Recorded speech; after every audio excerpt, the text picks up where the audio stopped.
Okay, good morning. Today is Tuesday, June 16th, and I'm Michael Boutros, currency strategist. Guys, welcome to this SB Trade Desk intraday strategy webinar.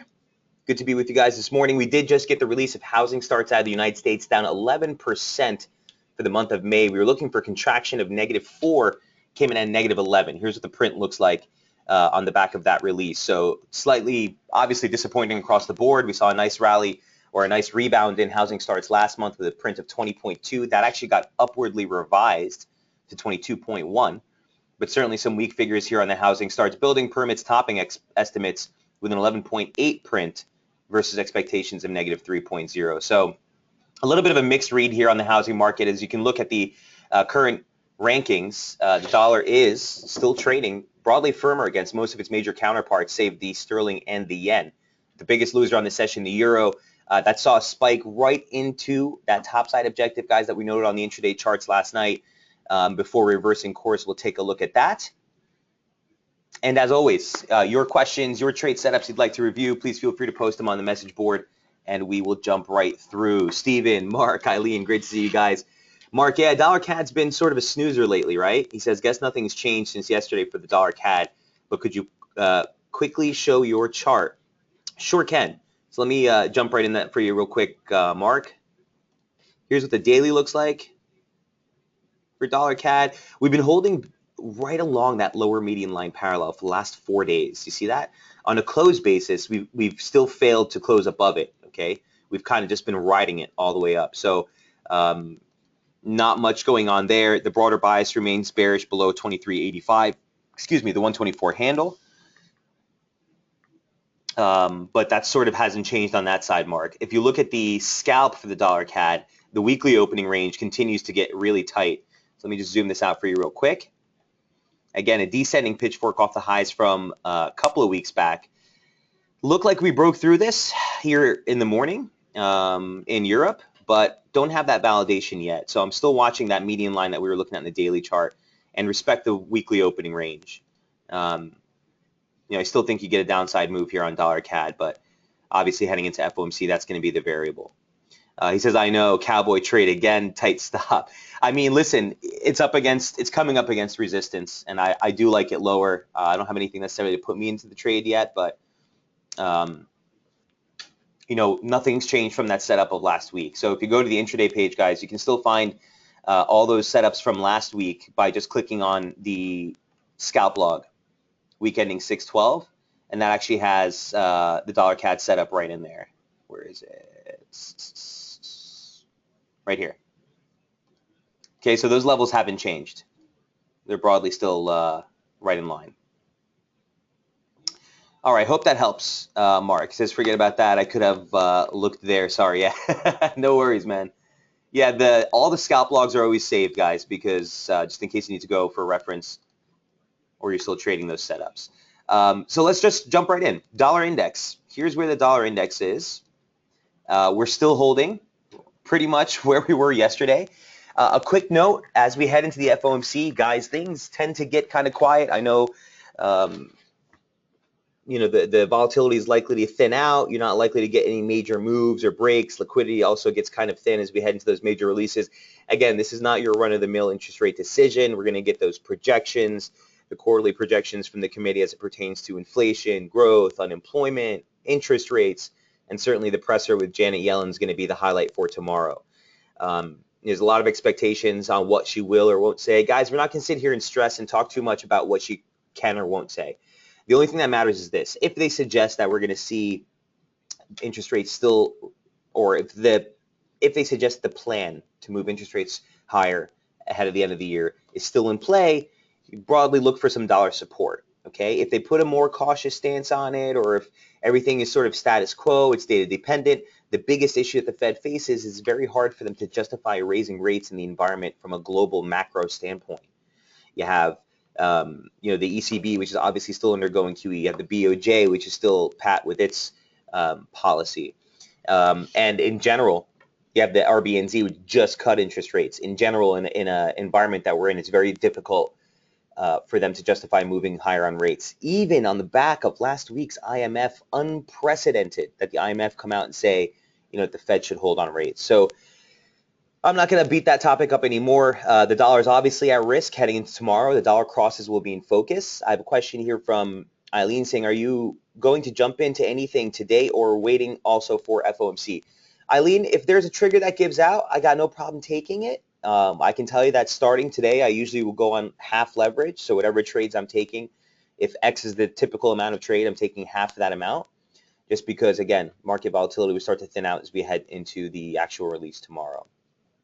So I'm not against taking any positions, Eileen. I just, leverage will be lower. And again, we're not going to take those positions where we start to fade out, right, and take out some, bring the stops up in the environment you're in right ahead of the interest rate decision or right ahead of major event risk. I'm typically all in, all out in each trade. All right, says sounds good. All right, Eileen, good question. So let's jump right into the setup. So now that we know where the dollar index is, again, 11,839 is the level that we noted yesterday, the 50% retracement. A break below that, you're still looking for that run into 11,790.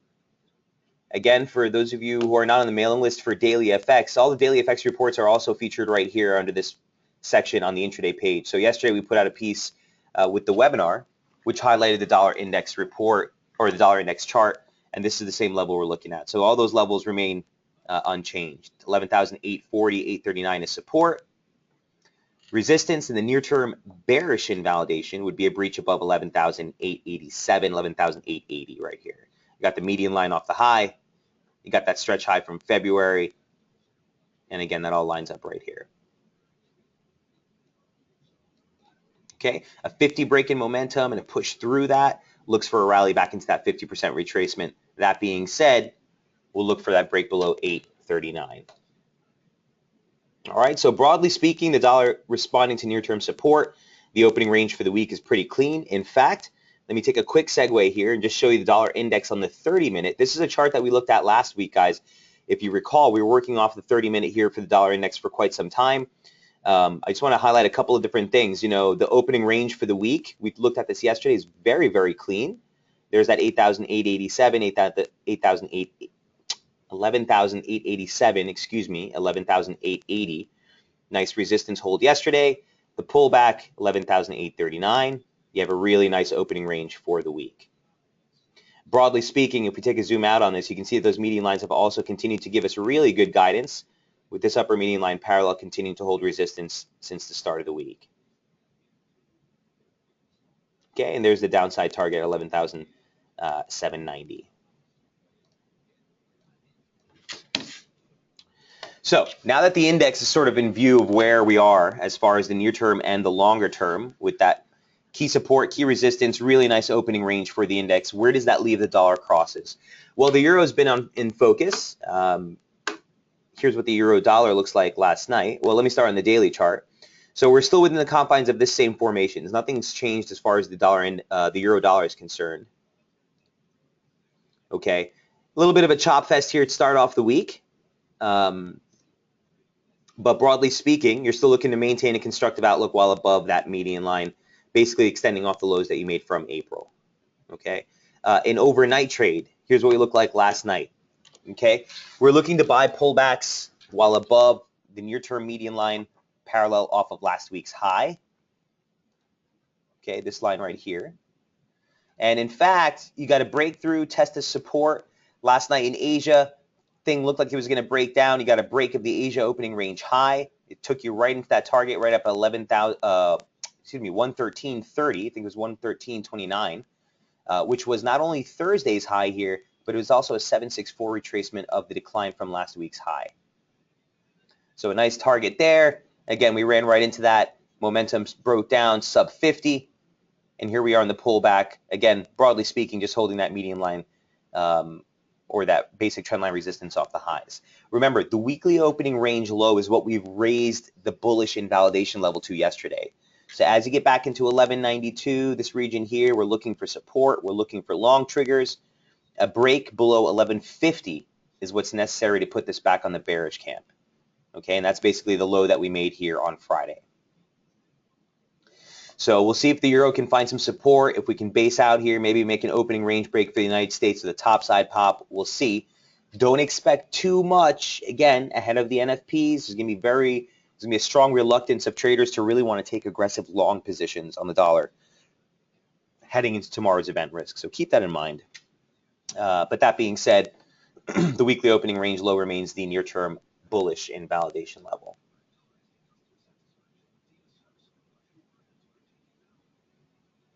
Any questions on the euro? On the near term, see what this looks like real quick on the 5-minute. Here's what it looks like on the 5-minute chart. Okay, since that rally into the highs, right, that 113.30 target, almost right dead on. The high was 113.28. The level was 113.29. But in any event, ever since that breakdown, if you look at the near-term chart, or if you look at the 5-minute chart here, you can see that momentum after holding 40 on this entire rally, 40, 40, 40, 70 break.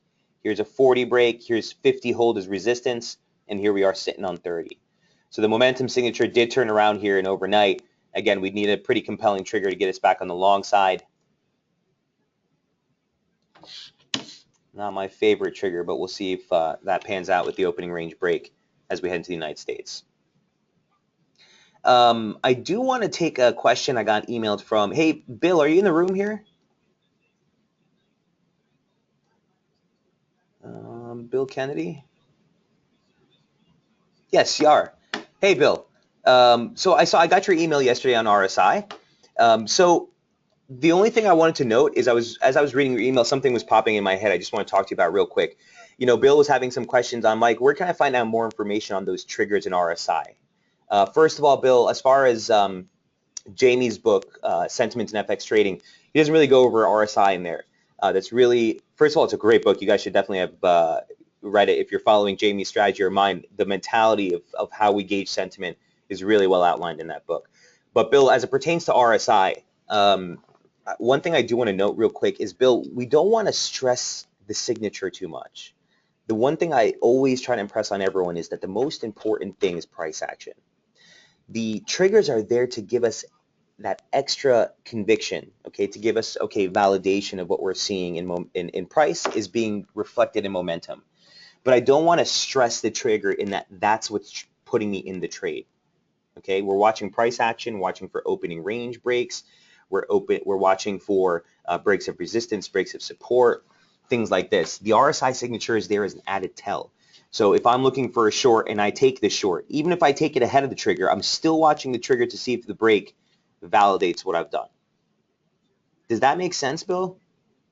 Also, it's not necessary that you take the trade as soon as the break happens in RSI. So even if we get the trigger break, if price action hasn't reflected that, that trigger break tells us, okay, there's a shift in momentum. I'm looking to buy pullbacks. You go right back to price, and price needs to offer you that pullback with a proper stop where your risk to reward ratio is sound. So the triggers are there, again, as a graphical representation of a shift in momentum. But we shouldn't be using them as, 1 + 1 = 2. I need the trigger to break to get the position. I don't want it to be that strict. All oscillators, Bill, are backwards looking, man. None of them are forwards looking. They're all telling you what happened, not what will be happening. Okay, so it's very important that we stay more attentive to price. The RSI triggers will always be something that I've worked with for years. But again, I don't want to necessarily stress that as the singular thing putting me into the position. Sorry to go on a little tangent there, but Bill, I just wanted to make sure I answered your questions. That helps a lot. Awesome. So I'm glad I could do that. Stefan says, is Jamie's book on Amazon and such? And by the way, you should write a book too. Yeah, Stefan, if there were more hours in the day, my friend, there's a lot of stuff I'd still be able to do. But I hear you. I've gotten requests like that again. We'll put something together eventually. Mark says, because sometimes there is ongoing 5-minute divergence for heck of hours, and then price goes the other way. Exactly, right? Mark puts a very good example. And that's one of the reasons we always try to say, I don't want to necessarily tell you guys to throw away any training you've done per se, but a lot of the times all the books that you read and all the training that you say of RSI and overbought and divergence, they don't really stress how the market really works. And just like Mark says, something can have divergence for hours, days even. Something can stay overbought for hours, days, months, weeks, right, before it comes back. So it's not the condition of it being overbought. It's what price action is doing relative to that overbought signal. So good discussion here, guys. I hope that helps people in the room. If there are any other questions on this topic, please, I want you to feel free to drop in the message board. It's always good to make sure that we're all on the same page as far as what we're looking at for these intraday pages, intraday charts. And specifically because I can't give you trade by trade guidance, it's very important to me that you guys kind of have it nailed down as, what we're using to get in and out. All right. So we'll be watching for this euro dollar. Again, broadly speaking, looking to stay constructive above the 112, 111.87 is the actual low, opening range low for the week. And again, don't forget this trend line here, the one that we're looking at on the daily chart. Okay, that's really what will set us off on the downside break if you do move below that. Okay. Moving right along, the other chart that's been on here for the last couple of weeks is Aussie Dollar. We've been tracking this one as well. Here's what the Aussie Dollar looks like on the daily. Okay, real clean as far as a basic trendline support off the low. Real clean as far as the 100-day moving average is continuing to cap that high at 77.75, or yeah, 77.75 looks right. And there's really no change from the daily chart, I think, that we need to review here. I just wanted to point out that momentum continues to hold 50, so we don't have that validation for really get the upside stretch into 78.18 yet. This is going to be the sort of topside objective here. Here's what the Aussie looks like on the intraday. So the weekly opening range remains pretty well set at this point. We're coming into Tuesday trade. We've made a high. We've made a low. Haven't quite defended the low yet, but doesn't matter because that low comes in at a key confluence of the basic lower median line parallel. And this is just a 618 extension off the low. Let me show you the reference point for that. There you go. Okay, so again, near-term bullish invalidation levels down here. Swing guys, you guys are still holding the longs from last week.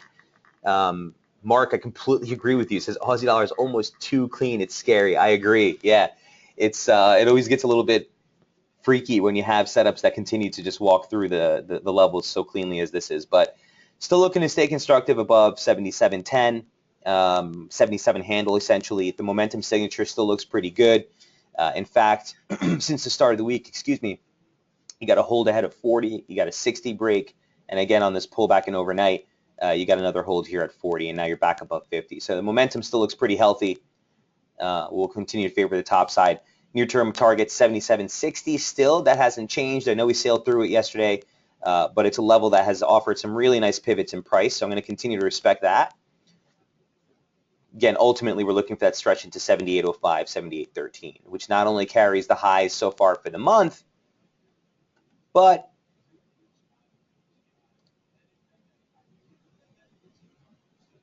you're also looking at a basic 38.2 from the decline off the highs that you made in May.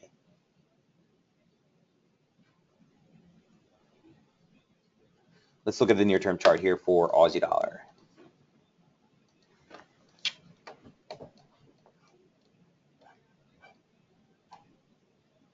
Okay, it doesn't look like there's any long triggers that are necessarily in view.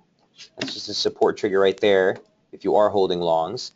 And it's interesting to see that even on the 5-minute chart here, you're seeing this come from sub 40, some divergence into that low. And in fact, this would have been the trigger for the long side of this position right here. Remember, these are trades I will take 9 times out of 10. You have divergence into the low. Bill, this is a good example. So you have a lower low in price, a higher low in the oscillator. Again, when these divergences happen on either side of the extreme, meaning one point is below 30 and the other one's above, or one point is above 70, the other reference point is below 70, these tend to be strong signals. But this in and of itself is nothing, right? Because we just said things can show divergence for hours before they start to turn. The trigger is right here. Okay. Now, if you miss this break on the move higher, that's no problem. It's not easy taking a break of resistance. We always want to take a purchase into support, or a buy into support is always going to be preferable. So on this little pullback here, yeah, it's only 10 pips or so. It gives you a better reference, stop against the low with the trigger there, giving you the validation with a bounce off of the former resistance, now support. And that would have been, long looking for a 26 pip scalp. So a good example there. I hope that helps. This is the perfect example, says Mark, right? So again, Mark, the Aussie just keeps impressing. So we'll see if we can maintain that upside bias. I just want to note that we are holding 60 as resistance here. So we'll want to see that sort of factor change as we head into the U.S. session. If the U.S. opening range sets up here and you see a topside break, wait for the pullback, stop against the lows, we'll want to see if momentum can clear 60 on the up. All right. Bill says thank you. You're more than welcome, Bill. Always good seeing the room, man.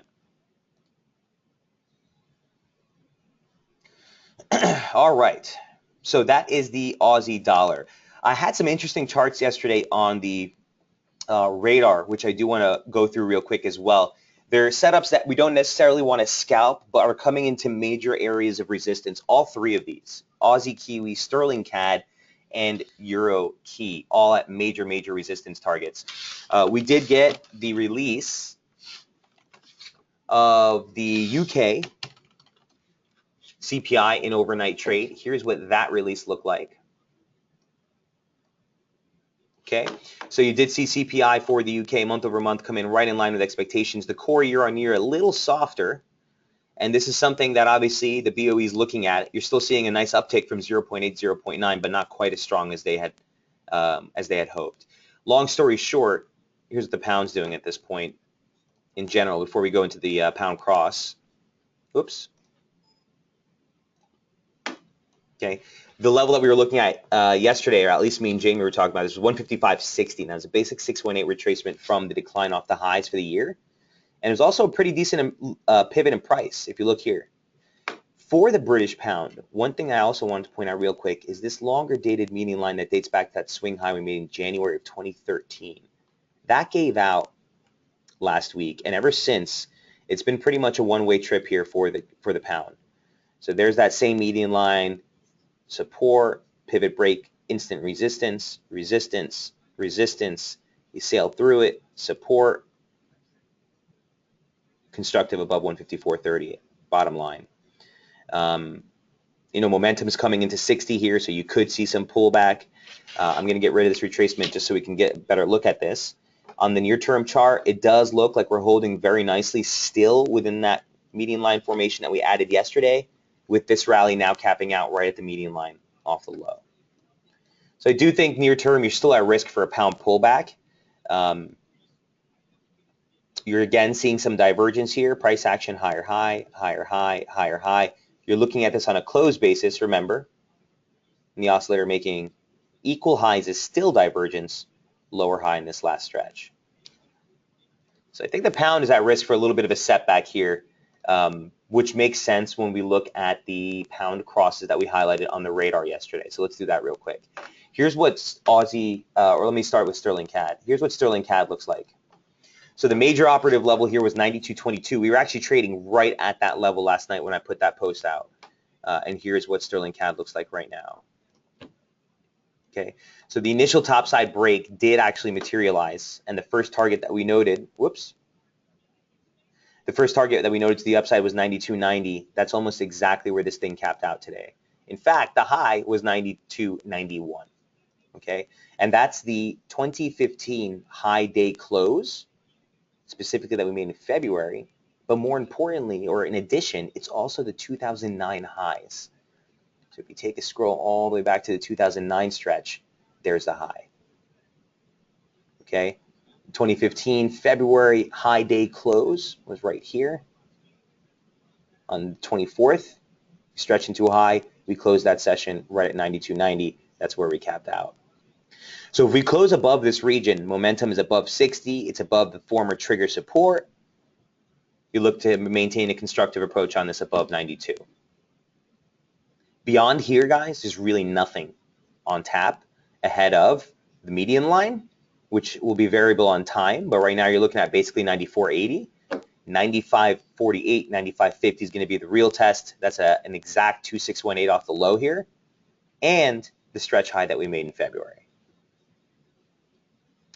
So Sterling CAD, that major key resistance, looks like we're pushing through again with Sterling kind of teetering, okay, right? As far as the near term looking like it could turn over, we'll be looking to this here and see if that 92.90 high day close offers a stronger resistance. A break back below 92 gives us the correction play.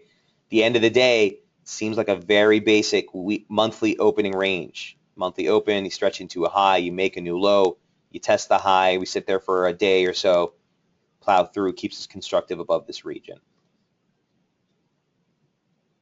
So again, another one that's right on the radar. Again, it wouldn't be necessarily a scalp per se, but certainly coming into a very interesting region of resistance. Here's what the intraday chart looks like. Again, I don't necessarily have any scalp levels or targets, but the setup remains the same. A soft target to the upside would be 93.94. That's actually just an 88.6 of the same retracement you're looking at on the daily chart. And then again, the median line off the lows and that 94.50 target. So I think we'll be watching this one very closely. A pair that's outside the realm of the Fed. So if you're looking to diversify a little bit out of that realm as you head into the FOMC, this is a good option. Another thing I just want to note is that it does have a wider ATR, guys. Typically, we're looking at pairs that have 25, 30 ATRs. You're looking at almost 40 per scalp here, 152 pips on a daily average. So keep that in mind if you'll be operating in this setup. Mark says, question about picking pairs. If you expect sterling lower and long Aussie dollar, then why not sterling Aussie? Or is this correlation, again, which should not be done really? The concept, let me take a step back, Mark, and I don't want to confuse anyone in the room. You can think like that, in that it will draw your attention to it. So if I'm bearish sterling and I'm bullish Aussie, yeah, that'll draw my attention to look at sterling Aussie. But does that necessitate that I have a sterling Aussie short bias? No. Every trademark needs to be taken on its own merits, man. I don't have any problem thinking like that to divert my attention to, you know what? Let's check out. I think Kiwi's bearish. I think yen is bullish. Let me check out Kiwi yen, right? But when I do go to that pair, I have to take the trade or take the setup on its own merits. Very simple.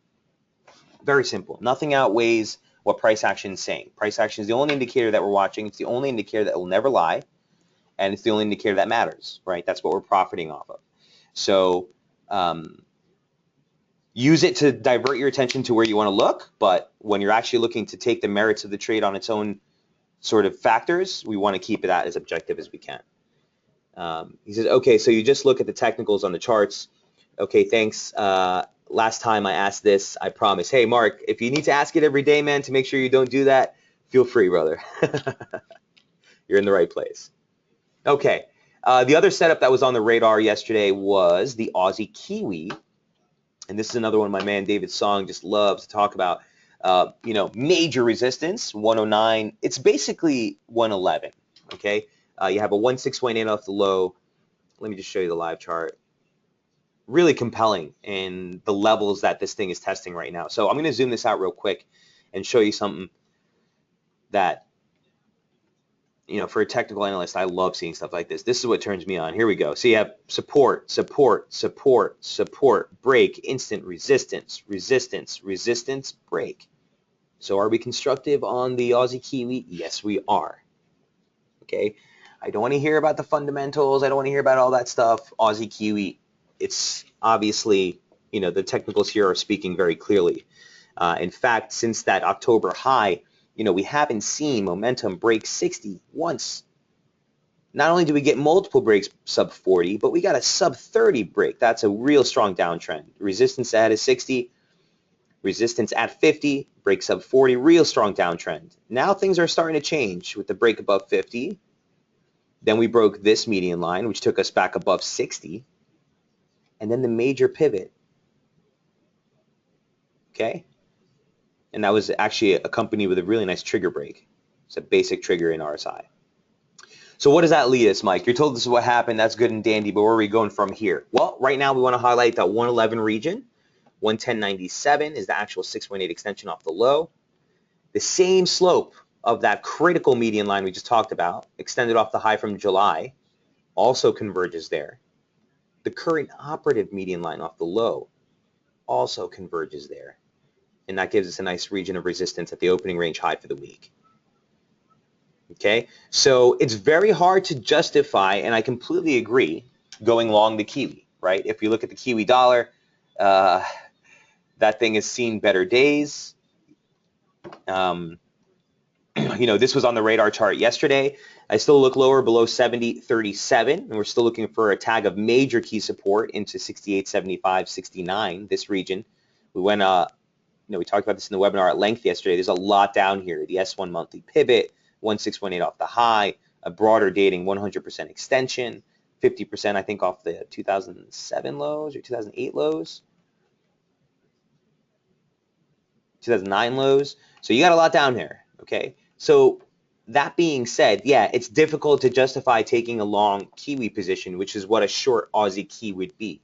So for me, it's very simple. You wait for a pullback to either get as long as close as you can to that 110 barrier, or you wait for the breach and you wait to play the long side with that move, looking for the R1 initially, and then obviously those know that October high comes in at 113. The high day close for that month comes in at 112.78.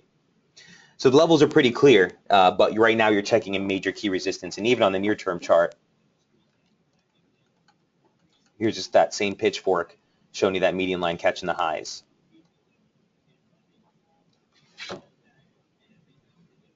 All right, so on its face value, it's a very simple opening range play for Aussie Kiwi. A downside break sub 110.27. You look to play that pullback into 110. Again, if you want to play the longer, broader trade, you're waiting for that pullback to find some more long entries for the Aussie Key. But right now, 111 is the major key barrier we're focused on that pair. Eileen says, on these exotic pairs, what gives you the clues moves will continue on their own merit if the dollar pairs involved are doing something else? I'm not sure what that question means, Eileen, right? I'm not sure why you'd be making an assumption that the dollar is going to move Aussie Kiwi per se. Well, let me take a step back. I think I get what you're saying. So if you're saying if I'm thinking about something of Aussie dollar and Kiwi dollar, what gives me the clues that Aussie Kiwi is going to move? It doesn't, Eileen. Remember, the dollar is driving Aussie dollar and Kiwi dollar right now, right? Aussie, maybe not so much. Aussie, I think there's a huge shift in the expectations for what we're going to see from monetary policy moving forward from the RBA, and I think that's helping. But if you're trying to stay out of the event risk tomorrow, I wouldn't necessarily use that correlation, Eileen, right? Aussie and Kiwi will take on its own merits, and right now it's at resistance. So it doesn't matter if I'm long Aussie dollar. It doesn't necessarily mean Aussie Kiwi is going to rally, right? Eileen, does that answer your question? You don't seem so convinced with a okay. Let me know if I can clarify that for you.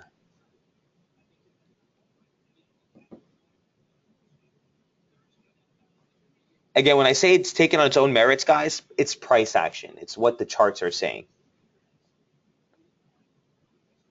I don't do well with these pairs, so I'm asking. Okay, as far as the crosses are concerned, yeah, well, they tend to be a little bit different, guys. Again, we want to keep that in mind. Well, I don't want to sidetrack it. Again, we're taking it on its own merits. If you find that you're not performing well, Eileen, is it because the technical formation is not as clear? Is it because you're jumping the gun and getting in too early, too out? It's the same exact thing that you're doing on the dollar crosses as well. But again, I have that same tidbit. You guys know my story with the dollar yen. There are some pairs that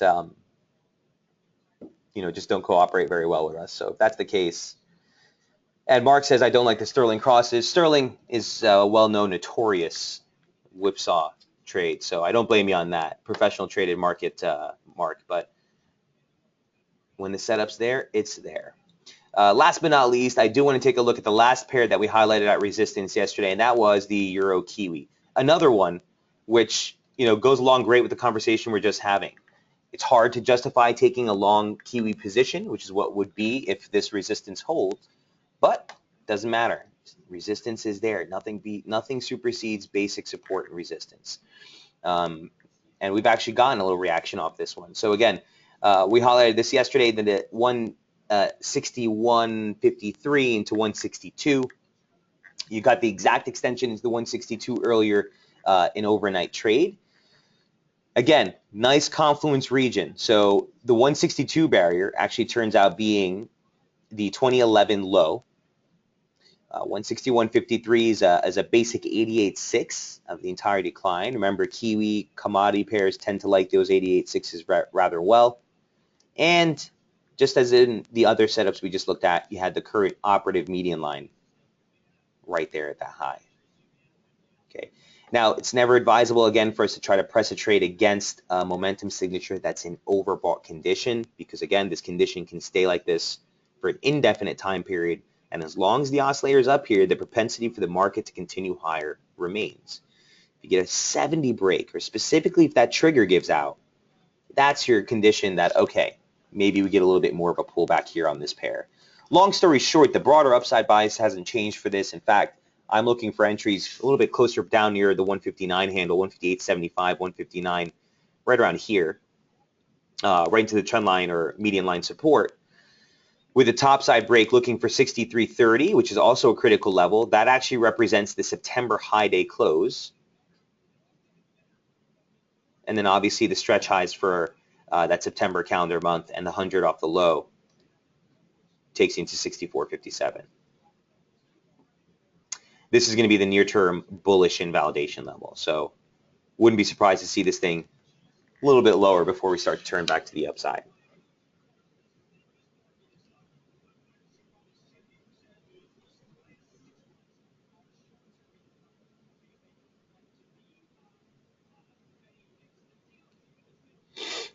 Any questions on Euro Kiwi before we move on?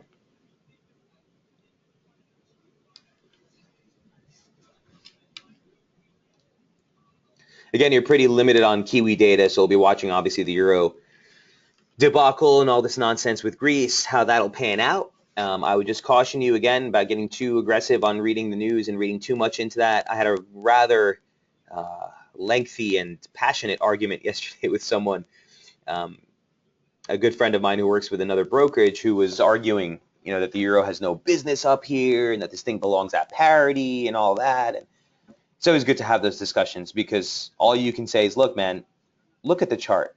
Okay, I don't care what you read in the headlines. If this was so bad for the euro and such disaster was waiting, why the heck are we thousands of pips off the low?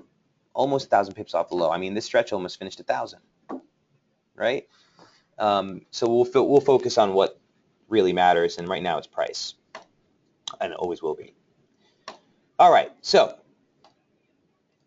Eileen with some more comments saying also because of the wider ATR quarters would end up losing more when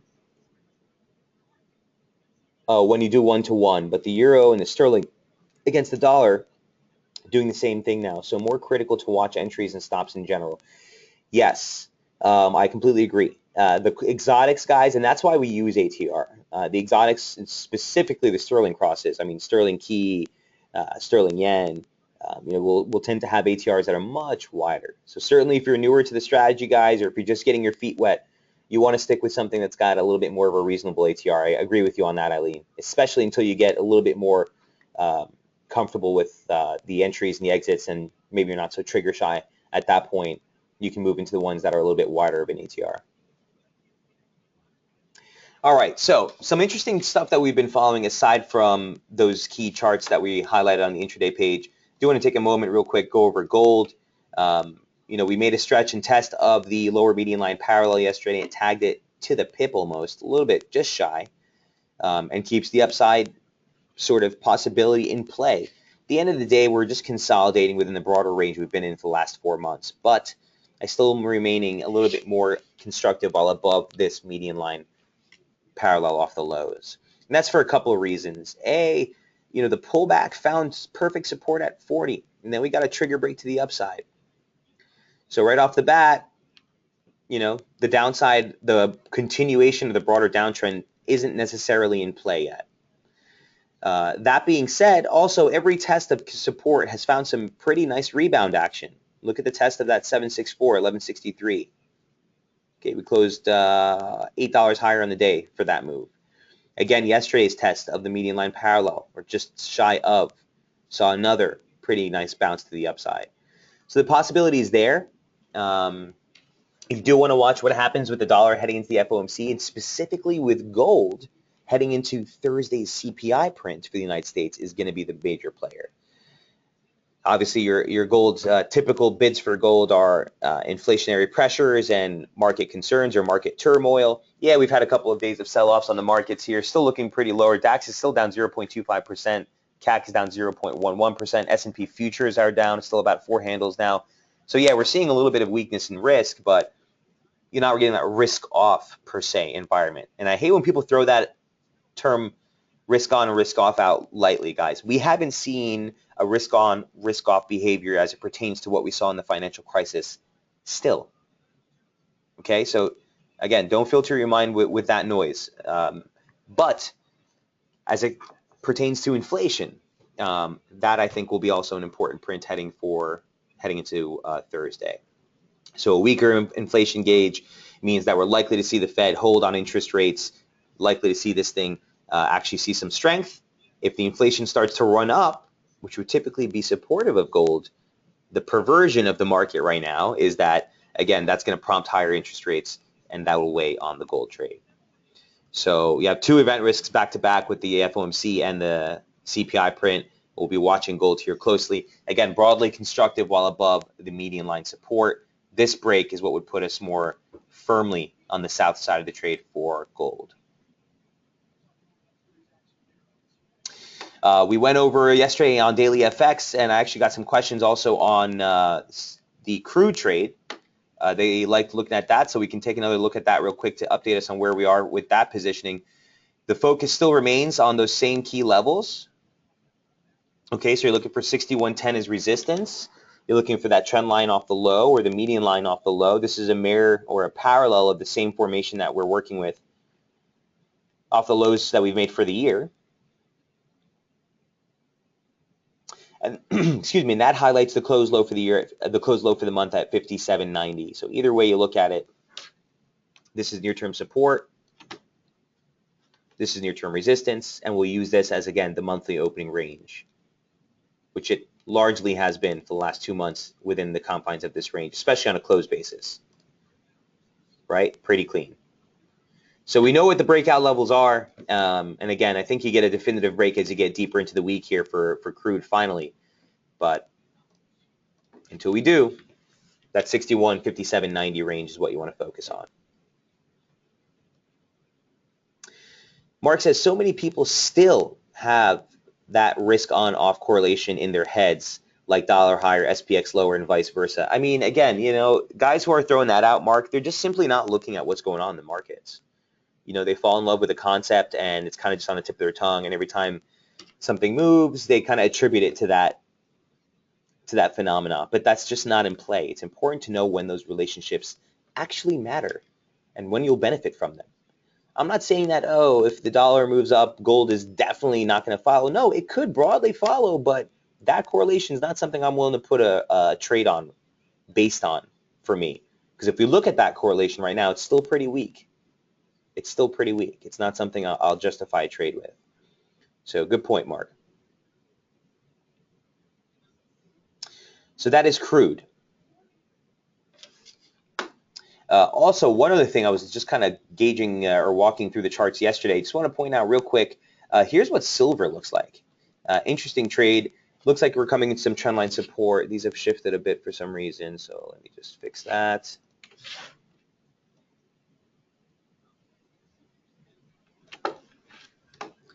And if I'm not mistaken, there was a retracement that caught that low. Yeah, 786.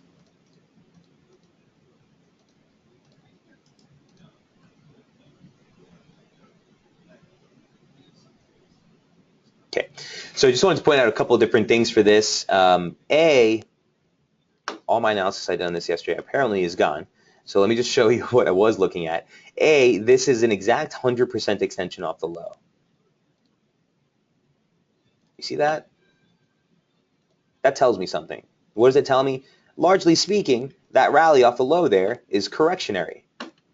Simple ABC correction into the high, or simple 1, 2, 3 wave, takes 100% extension off the low and turns over. So with that said, look where momentum is. Since that rally on that correction that probed 60 briefly before breaking down, momentum has held 40 as support. 1580 is near-term support. and the monthly lows. A downside break below this and a move sub 40 in momentum validates, continuation, at least in the near term for the scalp bias, would be shifted to the downside sub 1580. You'd look for that drop into the yearly low. So overall, the commodities look like they could be trading heavy. At the end of the day, a break above the opening range high, which was yesterday's high essentially at 1620, would give you a little bit of a pop, but you still have the 100-day moving average to deal with. You still have the 50 in momentum, which has been a nice pivot as well to deal with. And that brings a target, or it brings basically resistance into that 1668, 1650. Oh, where's the 200-day moving average? 1670.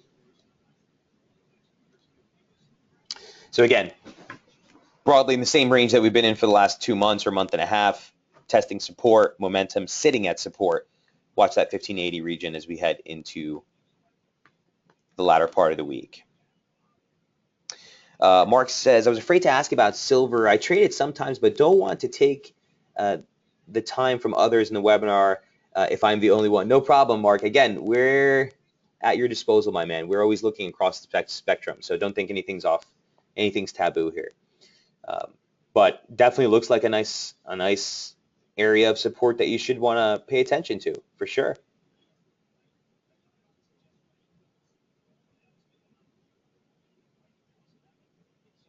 Yeah, you're more than welcome, sir. All right, so guys, if there are any other questions that you have, feel free to throw them out. We have a couple more minutes here. We can take any questions if you guys have them. I do want to take a look real quick, if we have time here, which it looks like we do, at the sterling crosses, because there's been so much talk about them. I do want to look at sterling Oz, actually. I was looking at this yesterday, and again, the pivot into the two handles, kind of what we were focused on into the end of last month. It was the opening range high for this month. And even though we probed through and we made a close above, those median lines continue to catch the stretch. Okay. And even beyond that, resistance isn't too far out with that 202.30 level, which is a 1618 off the low. So I've been watching this again with what's going on with regards to the pound and the Aussie. Not surprising to see the pound Aussie cross not giving you all that much play. That being said, if you see sterling start to come off a little bit more aggressively, I'd be using that pullback there to possibly try to play a move into either the lower median line parallel or even last week's lows here. But in general, really tight here as we try to break through this resistance. A pair that typically has a great ATR. Okay, what is it now? 198 on a daily basis. Give me 198 pips. So you're basically looking at 50 pips per scalp. Nice wide ranges. I just want a little bit more of a definitive break of trend so we can get a little bit more clear directional bias. But something we might add to the radar charts tonight, especially if we make some sort of move here into that 1618, just higher at 202.30.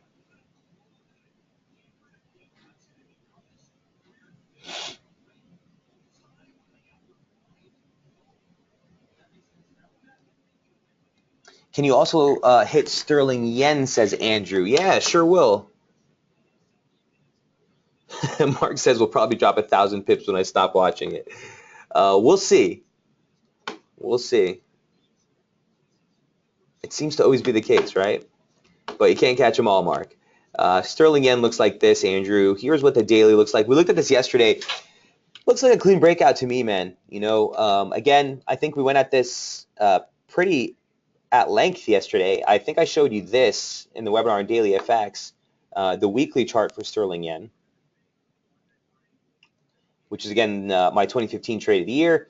Looked, this was the focus region of resistance to open up the year. We actually opened up in that region.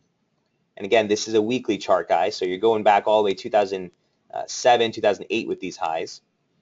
And the median line is through the last ditch effort that we were looking at. Looks like we're pushing through that on a weekly basis. Okay. On the daily chart, the focus was whether we'd hold this support, basically the December highs and stretch highs from last year, and 100% extension off the low. And it looks broadly like we've held that support. So, I like it higher. I think near term, you look for resistance right here at the R1. That's 193.30, 193.25. okay, right here. And a topside break beyond that, you're looking for this region up here. And again, much wider range trade, guys. But there's really not much between these levels that we can use as reference, right? The last level was that 192.47, which was the stretch low for 2008. Beyond that, there's really not much until you head into the 196 handle.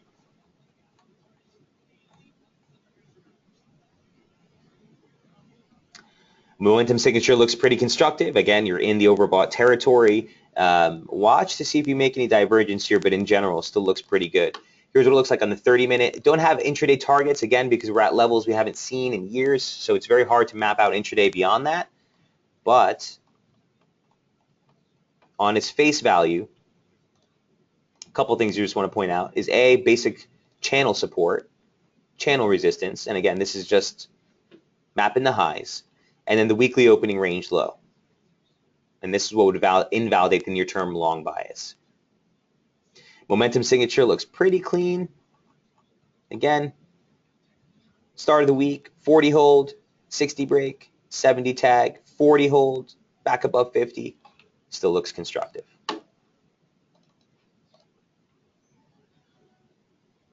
Now, if the dollar yen starts to pan out, and I do want to take a moment just to talk about dollar yen, the definitive bias here I think is still up in the air. This was on the radar chart on Sunday. Guys, the major region that we're looking at for dollar yen hasn't changed. You're looking for 124 resistance into 124.35. You're looking for 122.36 support, and you're looking for a break of this range with the broader downside bias in play below this region. Again, on a quick count, looks like you have a 1, 2, 3, 4, 5. You look for some sort of correctionary formation to the downside, and then we look to reassert the longs again if we can get into this region here near 121.50. But in general, we're looking for a break of this range with a short bias in play sub 124. It's a little messy on the intraday charts, but the weekly opening range has been exceptionally tight. So we'll just be looking for a break of that.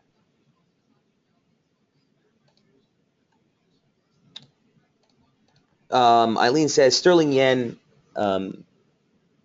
maddening as when it takes off, no place to enter as it keeps going rather than retracing much for entry, or at least when I start watching it. So Eileen, I think you're saying that once it breaks, it just keeps going, doesn't give you an opportunity to get back in. You know what that is, Eileen? That's because the trade is so crowded.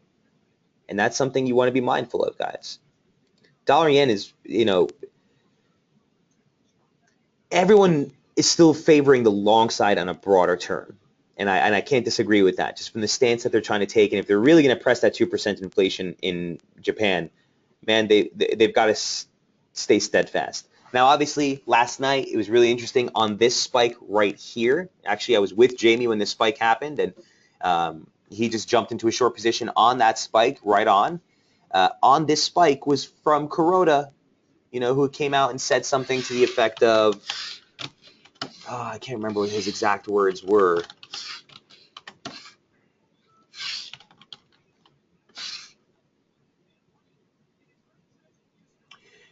He said it's hard to use a real effective rate to predict FX moves. He came out and said that don't expect hyperinflation. BOJ checks if overly bullish expectations are emerging. Also is saying that we didn't mean to predict the future nominal FX rate last week. And comments last week were about the real effective terms. Didn't mean to predict the nominal FX rate. It's fluff. I don't even care, right? We were watching the comments come out. This thing spiked, and even this spike still held the median line off the highs that we made for the month, essentially, of June. All right, so that's the game plan for dollar yen. Broadly looking lower, sub 124, 124.35. We need that break sub 122.30 to get the next leg lower. Is sterling yen crowded too, says Eileen. I don't think that's an assumption I'm even willing to make, Eileen. The only thing with the dollar yen is the divergence in policy there is the strongest. because you have the Fed, who we're waiting to see tomorrow if they're going to tell us they're going to raise rates. Then you have the BOJ, which is still looking to ease further, still has to aggressively achieve that 2% inflation, which they haven't seen in years, decade. So I wouldn't say it's a crowded trade as much. Also, if you look at the SSI on daily FX, that has always been skewed in the dollar yen very heavily to the long side as well. So in general, everyone's going on that monetary policy divergence with sort of as a given, which is why I feel like when you get washouts in dollar yen, it's much more aggressive. Even sterling still gets back and forth price action, Eileen. Whereas if you look at the dollar yen, when that thing makes a break, it just runs, right? It runs. And that's, classic washout in trading, guys. And I still feel that's why this thing needs to make one more low. You can see a scenario where this thing jacks up into the highs. Everyone who thought, oh, I missed the long opportunity, starts piling in, completely wipes them out with a nice drop into the lows. And that's actually when you start to look for a little bit more better of a position entry for the long side. So we'll see for dollar yen. Typically a great reactor, typically great volatility as you're heading into the FOMC and inflation, US data centric in general. Watch dollar yen as we head to tomorrow. All right. So guys, if there are no other questions, we will wrap it up here. Oh, Steven, sorry about that. I missed yours. Mike, there was a 30-minute trigger in Aussie dollar from the highs. Would you have took that? Let's take a look. You're talking about this. I actually had that drawn yesterday, but I took it off because I didn't want you guys to get faked with a trigger here if it broke, just because there was no real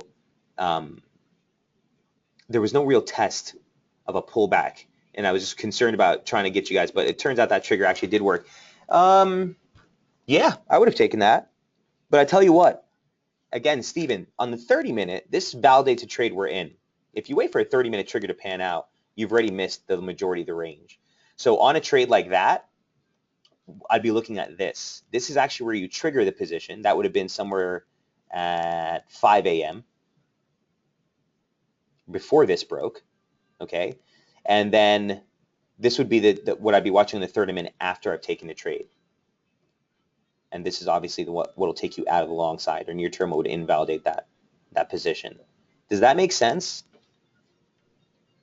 Stephen, the 30-minute triggers are not what you want to actually use to trigger the position to get in. It's more what you want to use to validate near-term or medium-term bias. So now that I've seen that trigger break after a 40 hold, great. I'm still looking higher, generally speaking. To actually trigger a trade-by-trade setup, I'm looking at the 5-minute. Does that make sense? He says, yeah, I wasn't awake for that 5-minute trigger. Yeah, me neither. Again, for those of you, I say this all the time, in Europe and specifically trading the Asia-Euro cross, you guys are still getting the cream of the crop with these setups.